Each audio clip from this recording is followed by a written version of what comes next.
Hello everyone! Meron ako ditong 8 pieces na banana at hiwain ko lang siya ng maliliit. So, prituhin natin to sa mainit na mantika.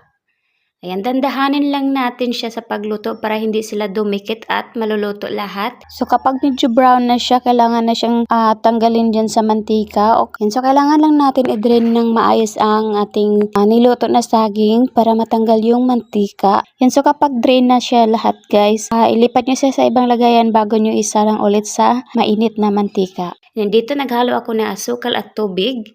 So, ito yung pantopping natin.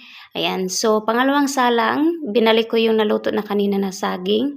And then, hinalo ko lang siya konti. Tapos, nilagyan ko siya ng asukal na hinalo sa tubig. So, dinahan-dahan ko lang siya sa paglagay hanggang dumikit yung asukal doon sa mismong saging. So, pag sa tingin nyo na okay na siya, pwede nyo na siyang hanguin at pwede na siyang